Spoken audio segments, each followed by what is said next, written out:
السلام علیکم ورحمۃ اللہ وبرکاتہ۔ پیارے ناظرین، محرم الحرام کا مہینہ چل رہا ہے اور اس مہینے میں سب سے بڑا واقعہ جو پیش آیا وہ کربلا کا واقعہ ہے۔ لیکن جس نے حضرت حسین رضی اللہ تعالیٰ عنہ کو شہید کیا، یہ کروایا تھا یزید ملعون نے، جو ان کے والد محترم حضرت امیر معاویہ رضی اللہ تعالیٰ عنہ ہیں۔ آج کل یہ سننے میں آتا ہے کہ لوگ یزید کو تو برا کہتے ہی ہیں اور کہنا بھی چاہیے، لیکن ان کے ساتھ ساتھ میں حضرت امیر معاویہ رضی اللہ تعالیٰ عنہ کو بھی برا بلا کہتے بھی ہیں، نعوذ باللہ۔ حالانکہ حضرت امیر معاویہ رضی اللہ تعالیٰ عنہ بہت بڑے صحابی بھی ہیں اور اللہ کے نبی صلی اللہ علیہ وسلم کا دور پایا ہے، اور کسی صحابی کو برا بھلا کہنا یہ ہمارے لیے بہت بڑی کم علمی کی بات ہے اور بہت بڑی ضلالت بھی ہے ہمارے لیے۔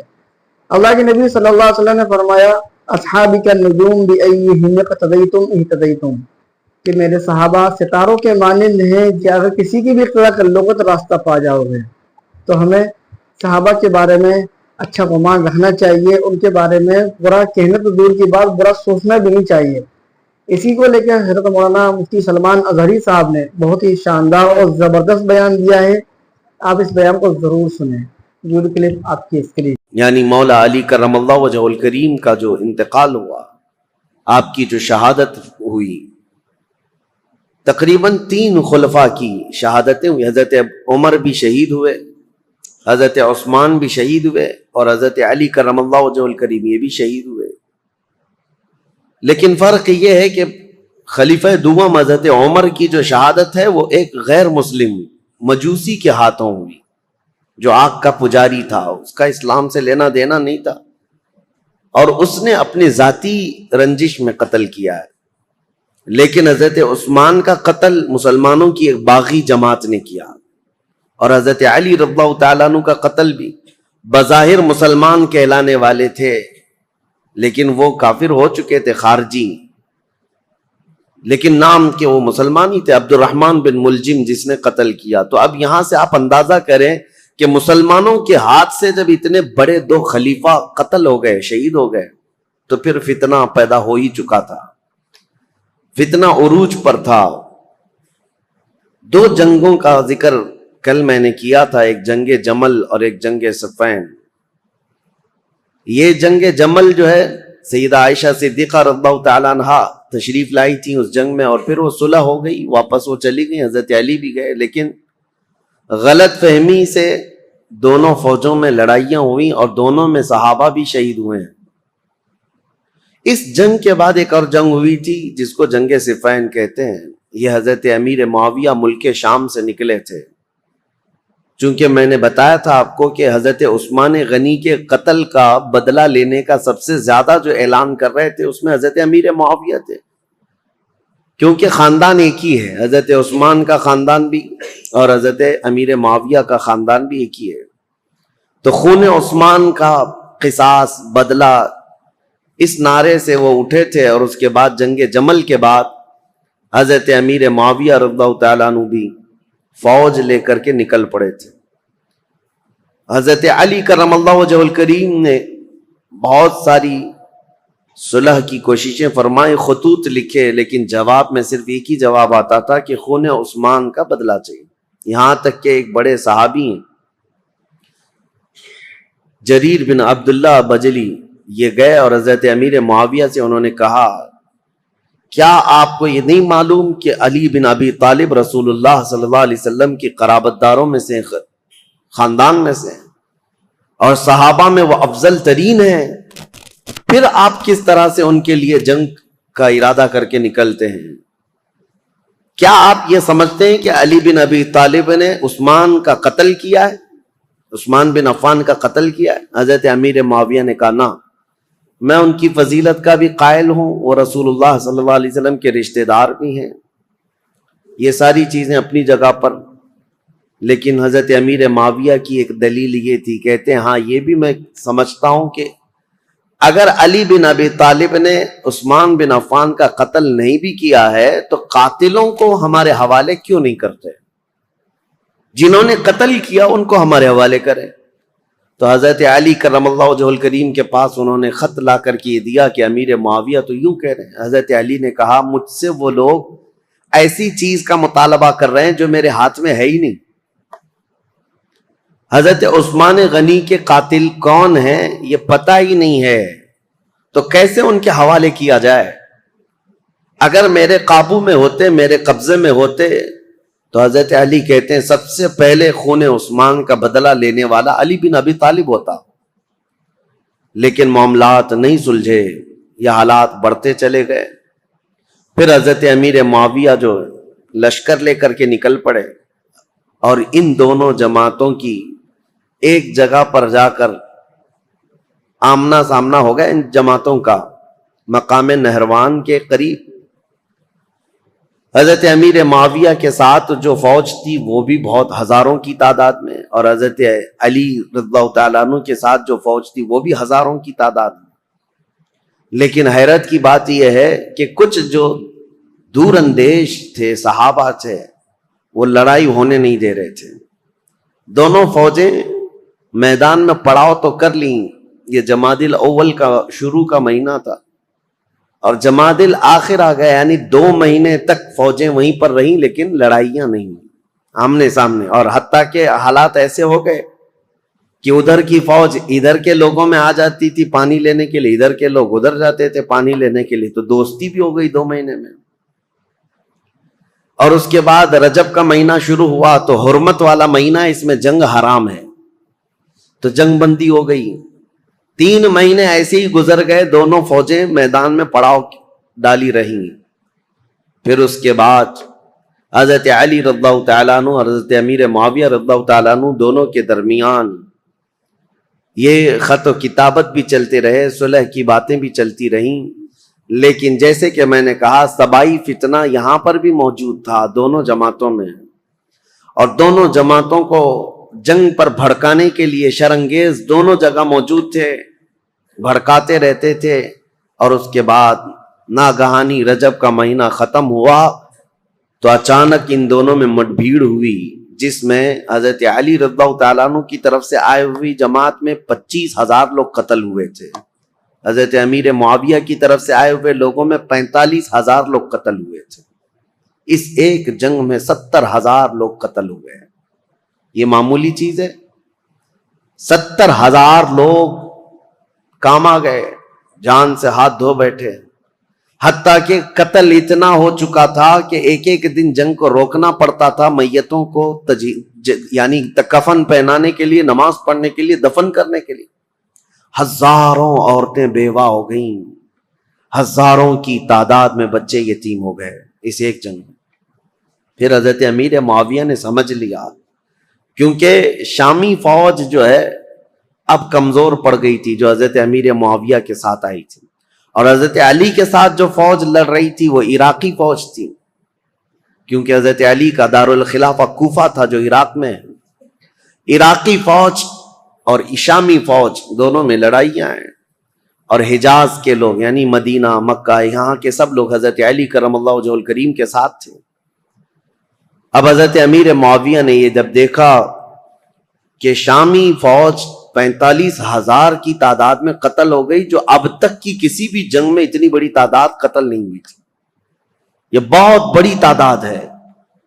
تو انہوں نے پھر یہ اپنی فوج میں تقریر کرنا شروع کیا کہ اگر شامی فوج اس طرح سے ماری جانے لگ جائے تو پھر جو ہم نے علاقے فتح کیے تھے رومن ایمپائر سے، وہ تو رومی، فوجی، عیسائی سب پھر سے ملک شام پر حملہ کریں گے، ہمارے علاقے حاصل کر لیں گے.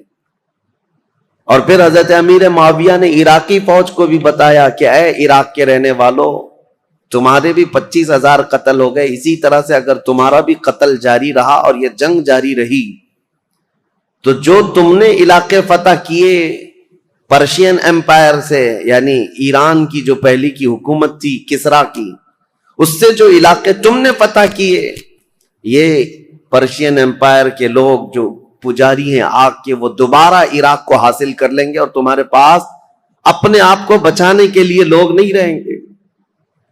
یہ حکمت کے ساتھ، ظاہر سی بات ہے اتنا قتل ہونے کے بعد اب دونوں کے درمیان فکر آ گئی. حضرت علی کرم اللہ وجہہ الکریم نے جب یہ بات سنی تو عراقیوں کو پوچھا تو عراقی پیچھے ہٹنے کو تیار نہیں تھے، کہا کہ اب امیر معاویہ کی فوج کمزور پڑ رہی ہے اس لیے ایسی باتیں کر رہے ہیں. وہ صلح کرنے کو تیار نہیں تھی فوج. تو حضرت امیر معاویہ نے ایک ترکیب نکالی. 5 بڑے بڑے اپنے شام کے لوگوں کو بلایا, کیونکہ حضرت امیر معاویہ بہت ہی مدبر آدمی تھے. سیاست میں ان کا کوئی مثل نہیں ملتا, بلکہ ان کو کہتے ہیں پورے عرب کا ذہن, پورے عرب کی عقل ان کے پاس تھی.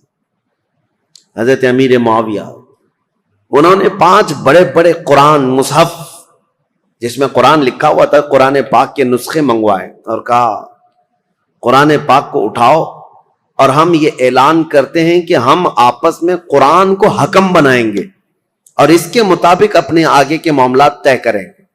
اگر حضرت علی رضی اللہ تعالیٰ عنہ اور ان کی فوج اس کا انکار کرتی ہے تو پھر ظاہر سی بات ہے یہ تو کفر ہو جائے گا, قرآن کو حکم ماننے سے انکار کرنا. تو حضرت امیر معاویہ کی یہ ترکیب تھی.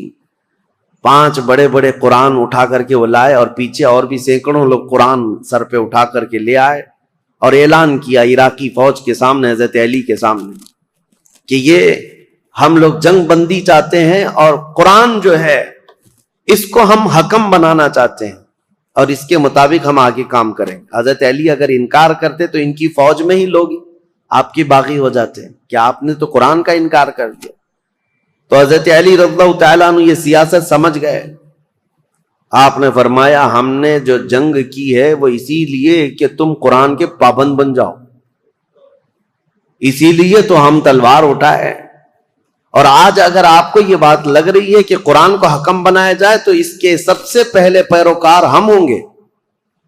پھر دونوں کی جانب سے یہ بات طے پائی کہ ایک ایک صحابی کو حکم بنایا جائے اور قرآن اور حدیث رسول کے مطابق وہ فیصلہ کرے.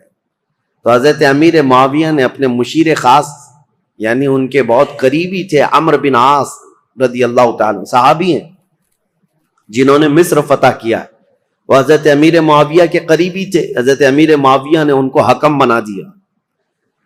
حضرت علی رضی اللہ تعالیٰ عنہ کی طرف سے حضرت ابو موسیٰ اشعری, یہ نہایت سادہ دل تھے اور ہر ایک کے متعلق عفو درگزر کا معاملہ اپنے اندر رکھتے تھے. جیسے اپنے لیے سوچتے تھے ایسی دوسرے کے لیے بھی خیال رکھتے تھے. حالانکہ ابو موسیٰ اشعری رضی اللہ تعالیٰ عنہ یہ کوفہ کے گورنر رہے ہیں, مدبر رہے, ذہین رہے ہیں, لیکن حضرت علی ان کے حکم بنانے کے حمایت میں نہیں تھے, لیکن لوگوں کی زور زبردستی پر ان کو حکم بنایا گیا. مسئلہ تاریخ کا ہے اس لیے میں آپ کو بتا رہا ہوں. پھر اسی لیے میں تاریخ دہراتا ہوں کہ کوئی ڈھکوسلہ بازی کرتے ہوئے تمہیں پھر گمراہ نہ کر دے. حقیقت کیا ہوئی اور کیا ہوا تھا یہ جاننا آپ کے لیے ایک بار ضروری ہے. دونوں نے حکم بنایا. حضرت عمرو بن عاص یہ ہمیشہ اپنے تدبر اور تفکر کو کام میں لاتے, اور جب بھی حضرت ابو موسیٰ اشعری آتے تو ان کا نہایت شاندار استقبال اور تعظیم و تکریم کرتے اور کہتے ابو موسیٰ اشعری آپ مجھ سے رتبے میں بڑے ہیں, آپ رسول اللہ کے صحابی ہیں, آپ سے پہلے میں ہو ہی نہیں سکتا. تو حضرت ابو موسیٰ اشعری پر یہ دباؤ ہمیشہ رہتا تھا اور دونوں کو اب صلح نامے پر دستخط کروانی تھی یا جو بھی دونوں لوگ فیصلہ لیتے اس پر عمل کرنا تھا. دونوں جماعتوں کو, دونوں نے وعدہ کر لیا تھا, دستخطیں ہو گئی تھی. اب یہ دونوں صحابہ کو ٹائم دیا گیا, رمضان شروع ہونے سے پہلے تک آپ اپنا حکم نامہ یا جو آپ کا فیصلہ ہے وہ سنا دیں. ایک جگہ بھی منتخب کر لی گئی, اس جگہ پر جا کر کے اپنا فیصلہ سنائیں گے. اب دونوں آپس میں بیٹھ کر کے جو باتیں کرتے ہیں, حضرت ابو موسیٰ اشعری اور حضرت عمرو بن عاص, دونوں میں بہت لمبی گفتگو ہوئی ہے. اب وہ ضروریات میں سے نہیں ہے جس کو بیان کرنا, کیونکہ حضرت ابو موسیٰ اشعری یہ پوچھتے تھے عمرو بن عاص سے, آپ کس اعتبار سے امیر معاویہ کو خلافت کا حقدار سمجھتے ہیں جبکہ ابھی حضرت علی بن ابی طالب ہمارے درمیان موجود ہیں اور رسول اللہ کے داماد ہیں, ان کی فضیلتیں آپ سے چھپی ہوئی نہیں ہیں. حضرت عمرو بن عاص نے بھی اسی طرح کی گفتگو کی. بہرحال اس پوری گفتگو کا جو خلاصہ نکلا وہ میں بتاتا ہوں. حضرت عمرو بن عاص کہتے تھے ہمیشہ کہ آپ پہلے بتائیں آپ چاہتے کیا ہیں. حضرت ابو موسیٰ اشعری نے کہا اب میں یہ چاہتا ہوں کہ مسلمانوں کو اس فتنہ انگیزی سے اور یہ روز روز کی جنگ سے نکالنے کے لیے یہ اعلان کر دوں کہ اب حضرت علی بھی خلیفہ نہیں ہیں، امیر معاویہ بھی خلیفہ نہیں ہیں، یہ معاملہ اب جیسے صدیق اکبر کے زمانے میں مسلمانوں کے حوالے تھا، وہ جس کو چاہیں خلیفہ منتخب کریں، رسول اللہ صلی اللہ تعالی علیہ وسلم کی وفات کے بعد جو حالات ہوئے تھے، میں یہ چاہتا ہوں کہ مسلمانوں کے حوالے یہ کر دیا جائے اور پھر سے وہ منتخب کریں۔ حضرت عمرو بن عاص نے کہا بالکل آپ صحیح سوچتے ہیں۔ حضرت عمرو بن عاص بھی اسی خیال کے حامی رہے، لیکن بہرحال دونوں حکم تھے، دونوں صحابی تھے۔ بات یہاں تک آئی جس دن یہ اعلان ہونا تھا حضرت ابو موسیٰ اشعری اور حضرت عمرو بن عاص کی طرف سے، یہ تاریخ ہے میرے عزیزوں، حجاز کے، مکہ مکرمہ، مدینہ طیبہ کے اکثر بڑے بڑے صحابہ بھی یہ فیصلہ سننے کے لیے آئے تھے کہ آج ہوگا کیا، کہ مسلمانوں کے درمیان جاری جنگ کو ختم کرنے جا رہے ہیں دو حکم صحابہ۔ تو دونوں کو الگ الگ اختیارات تھے، آپ جو کہیں گے اس پر عمل ہوگا لیکن قرآن اور حدیث کے مطابق۔ تو حضرت عمرو بن عاص نے یہ کہا کہ پہلے میں نہیں سناؤں گا، اپنا فیصلہ پہلے ابو موسیٰ اشعری سنائے۔ حضرت ابو موسیٰ اشعری کو کھڑا کیا گیا تو انہوں نے اپنا فیصلہ سنا دیا کہ میں نے یہ ارادہ کیا ہے کہ مسلمانوں کو جنگوں میں مبتلا کرنے سے بہتر ہے کہ یہ خلافت سے دونوں معزول ہو جائیں، دستبردار ہو جائیں۔ جبکہ امیر معاویہ رضی اللہ تعالیٰ عنہ کی اس وقت بھی کچھ لوگ خلافت کا اعلان کرتے تھے اور یہ خلافت کا معاملہ تھا، تو آپ نے کہا دونوں دستبردار ہو جائیں، مسلمانوں کے حق میں یہ فیصلہ ہو جائے۔ حضرت عمرو بن عاص نے یہ نہیں کہا، وہ کھڑے ہوئے کہا، دو حکم تھے، ان میں سے ایک حکم نے اپنا فیصلہ سنایا ابو موسیٰ اشعری، انہوں نے اپنے فریق حضرت علی کو معزول کر دیا، لیکن میں اپنے فریق امیر معاویہ کو معزول نہیں کرتا، تو یہ ہمارا فیصلہ ہے۔ اس بات پر بہت بڑا ہنگامہ ہوا۔ پھر بات یہاں کو پہنچی کہ ان دونوں حکموں کی بات تسلیم کی جانی تھی، لیکن شامی الگ باغی ہو گئے، عراقی الگ باغی ہو گئے۔ بہرحال یہ معاملہ اس وقت جا کر ٹھنڈا ہوا جب خود حضرت علی اور حضرت امیر معاویہ آمنے سامنے آ گئے، اور ان دونوں نے آپس میں بیٹھ کر کے پھر صلح نامہ لکھا۔ حضرت علی کرم اللہ وجہ الکریم اپنی باقی ماندہ فوج کو لے کر عراق تشریف لائے، کوفہ، اور حضرت امیر معاویہ کو ملک شام بھیج دیا گیا۔ یہ معاملات جو ہوئے 37 ہجری میں، یعنی حضرت علی رضی اللہ تعالیٰ عنہ کی خلافت قائم ہو چکی تھی 35 ہجری میں، 37 ہجری میں یہ سب حالات ہوئے۔ پھر حضرت علی کرم اللہ وجہ الکریم کوفہ تشریف لے گئے، 40 ہجری میں حضرت علی کا انتقال ہو گیا۔ کل یہاں تک کے حالات میں آپ کے سامنے بیان کر چکا تھا، چونکہ یہ جنگ صفین کے بارے میں کل مختصراً عرض کیا تھا، آج میں نے اس کو ڈیٹیل میں آپ کے سامنے رکھ دیا۔ دونوں جنگیں، اس میں مسلمانوں کا بڑا خسارہ ہوا ہے، جنگ جمل ہو کہ جنگ صفین ہو، دونوں جنگوں میں مسلمان شہید ہوئے۔ لیکن جانتے ہو ان جنگوں کے بارے میں تمہارا موقف کیا ہے، ہمارا موقف کیا ہے، شیعہ لوگوں کا موقف کیا ہے؟ یہ اپنی جگہ پر خود مولا علی کرم اللہ وجہ الکریم کا موقف کیا ہے یہ ہم دیکھتے ہیں۔ جنگ صفین میں جو قتل ہو کر کے گرے ہوئی تھی لاشیں، جنگ کے بعد حضرت علی رضی اللہ تعالیٰ عنہ میدان سے گزرتے، یہ بھی حدیث موجود ہے، روایت موجود ہے، ابن عساکر کی روایت ہے۔ حضرت علی رضی اللہ تعالیٰ عنہ میدان سے گزرتے تھے اور جب اپنی فوج کے جو مقتول تھے، شہید تھے، ان کو دیکھتے اور کہتے یہ جنتی لوگ ہیں جو شہید ہو گئے، اور پھر ادھر کی جماعت کے جو لوگ قتل ہوئے تھے ان کی لاشوں کے پاس جاتے، حضرت علی کہتے یہ جو جتنے قتل ہوئے یہ جنتی لوگ ہیں۔ میرے عزیزو، دونوں کے متعلق یہ بات کہنا، یہ آپ کو سمجھنا چاہیے کہ جس امام کے سامنے یہ معاملات درپیش تھے، انہوں نے خود کہا کہ دونوں طرف مسلمان ہیں، اور جو تلواریں اٹھی ہیں وہ غلط فہمی کی وجہ سے اٹھی ہیں یا کسی فتین کی فتنہ انگیزی کی وجہ سے اٹھی ہیں، ان کی اجتہادی خطا ہے۔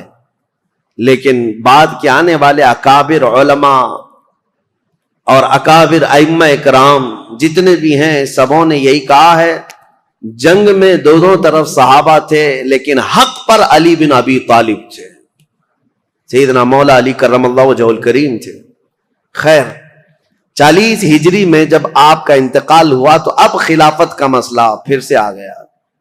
میں نے آپ کو شروع سے بتایا ہے تاریخ اسلام میں خلافت کا انتخاب، خلیفہ کا انتخاب یہ بہت اہم مسئلہ ہوتا ہے۔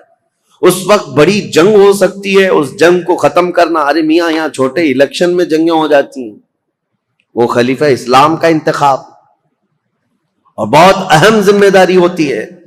تو حضرت علی رضی اللہ تعالیٰ عنہ کے انتقال کے بعد جتنے کوفہ کے لوگ تھے، مولا علی کرم اللہ وجہہ الکریم کے جتنے حمایتی لوگ تھے، اور مدینہ مکہ مکرمہ میں جتنے لوگ مولا علی کرم اللہ وجہہ الکریم کے لوگ ان کی جماعت کے، ان کے حامیان میں سے تھے، سبوں نے یہ اعلان کیا کہ حضرت علی کے بڑے بیٹے حسن، امام حسن مجتبی کو خلافت پر فائز کیا جائے۔ حضرت امام حسن کو لوگوں نے بٹھا دیا کرسی خلافت پر اور سب ان کے ہاتھوں پر بیعت کرنے لگے۔ حضرت امام حسن مجتبی رضی اللہ تعالیٰ عنہ نے بیعت بھی لی۔ یہ 5ویں خلیفہ ہیں، تاریخ ہے 5ویں خلیفہ ہیں، اور خلافت راشدہ کا جو 30 سال کا پیریڈ ہے اس کے اندر ہی ہیں، ابھی 6 مہینے باقی ہیں۔ خلافت راشدہ کے 30 سال حضور نے فرمایا نا، یہ سارے 29 سال ہوئے تھے حضرت ابوبکر صدیق سے لے کر حضرت علی تک، جب حضرت علی کا انتقال ہوا سارے 29 سال ہوئے تھے۔ اور اسی کے بعد حضرت امام حسن نے بھی اعلان کیا، اور ادھر ملک شام میں دمشق میں حضرت امیر معاویہ نے اپنی خلافت کا اعلان کیا، اور شام کے جتنے لوگ تھے وہ سب کے سب حضرت امیر معاویہ کے ہاتھ پر بیعت کر لی۔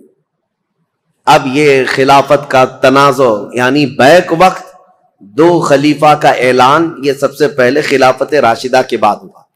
حضرت علی کے زمانے میں کبھی بھی حضرت امیر معاویہ نے اپنے خلیفہ ہونے کا اعلان نہیں کیا، یہ کہتے رہے کہ خلافت کے حقدار ہم بھی ہیں، لیکن خلیفہ ہونے کا عام اعلان کبھی نہیں کیا۔ اور حضرت علی کے انتقال کے بعد بیک وقت 2 خلیفہ کا اعلان۔ اہل مدینہ جتنے تھے وہ سب حضرت امام حسن کے ہاتھ پر بیعت کیے، اہل مکہ جتنے تھے وہ امام حسن کے ہاتھ پر بیعت کیے، اہل عراق جتنے تھے وہ امام حسن کے ہاتھ پر بیعت کیے۔ اب سیدنا امام حسن کی خلافت کا دور ہے، تو ظاہر سی بات ہے میرے عزیزوں، کچھ باتیں امام حسن مجتبی کی سننا بھی ضروری ہے۔ رسول اللہ صلی اللہ تعالی علیہ وسلم کے یہ وہ عظیم نواسے ہیں جن کو خود رسول اللہ میں اپنا بیٹا کہتے تھے، اور مدینے میں موجود صحابہ کہتے ہیں رسول کریم صلی اللہ تعالی علیہ وسلم سے سب سے زیادہ ملتی جلتی شکل اگر کسی کی تھی تو امام حسن مجتبی کی تھی۔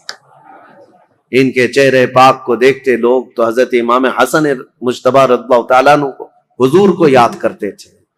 اور امام حسن کی فضیلت کیا تھی، یہ نبی پاک صلی اللہ تعالی علیہ وسلم کے وہ محبوبوں میں سے ہیں، دونوں شہزادے حسن و حسین رضی اللہ تعالیٰ عنہما۔ حضرت ابو ہریرہ رضی اللہ تعالیٰ عنہ ان حدیثوں کے راوی ہیں جنہوں نے مدینہ طیبہ میں خود اپنی آنکھوں سے دیکھا ہے حضور اکرم صلی اللہ تعالیٰ علیہ وسلم کس قدر ان دونوں شہزادوں سے پیار کرتے، یہاں تک کہ ایک مرتبہ امام حسن کو اور امام حسین کو، یا صرف امام حسن کو کندھے پر سوار کر کے حضور مدینے میں چل رہے تھے، کسی صحابی نے دیکھ کر کے حضرت امام حسن کی طرف دیکھ کر کہا، شہزادے کتنی اچھی سواری پایا ہے، کونین کا آقا و مولا سید الانبیاء جس کے دوش پر تو سواری کر رہا ہے۔ نبی پاک صلی اللہ تعالی علیہ وسلم نے اس صحابی سے فرمایا، تم نے صرف سواری دیکھا، یہ بھی تو دیکھو سوار بھی کتنا اچھا ہے، سوار بھی کتنا اچھا ہے۔ نبی کریم صلی اللہ تعالی علیہ وسلم ان شہزادگان سے بے حد محبت کرتے تھے، یہاں تک ارشاد ہے حدیث میں، ہما ریحانتی فی الجنہ ہما ریحانتی فی الدنیا، حضور صلی اللہ تعالی علیہ وسلم نے فرمایا کہ یہ دونوں شہزادے میرے لیے دنیا میں جنت کے 2 پھولوں کی طرح، اسی لیے حضور ان کی گردنوں کو سونگھتے تھے اور ان کے چہروں کو جب بوسہ لیتے تھے تو آپ ان کو سونگھا کرتے۔ صحابہ یہی کہتے کہ آپ ان بچوں کو سونگھتے ہیں، چومنے کا بوسہ دینے کا رواج تو ہے، سونگھنے کا کیا ہے؟ نبی کریم صلی اللہ تعالیٰ علیہ وسلم یہ فرماتے یہ جنت کے 2 حسین پھول ہیں، اور ان کے نام عرب میں بالکل نیو نام تھے، بالکل جدید. اس سے پہلے حسن نام بھی عربوں میں نہیں پایا جاتا تھا، حسین نام بھی نہیں پایا جاتا تھا. صحابہ کہتے ہیں اللہ تعالیٰ نے یہ دونوں نام بچائے رکھے، محفوظ رکھے، اور رسول اللہ کے نواسوں کے سب سے پہلے نام رکھے گئے حسن اور حسین. سیدنا امام حسن اور حسین، ان کی فضیلتیں کیا بیان کی جائیں. اب چونکہ امام حسن کی خلافت کا دور ہے تو ان کے بچپن کے حالات، نبی کریم صلی اللہ تعالیٰ علیہ وسلم کی آغوش تربیت میں انہوں نے پروان چڑھی پایا ہے، تو اس سے بہتر اور کیا چیز بیان کی جائے جن کو نبی کریم صلی اللہ تعالیٰ علیہ وسلم نے اپنے ہاتھوں سے کھلایا ہو، اپنے ہاتھوں سے سلایا ہو، اپنے ہاتھوں سے پہنایا ہو، اور جب حضور نماز میں چلے جائیں تو یہ بچے حضور پر سوار ہو جائیں.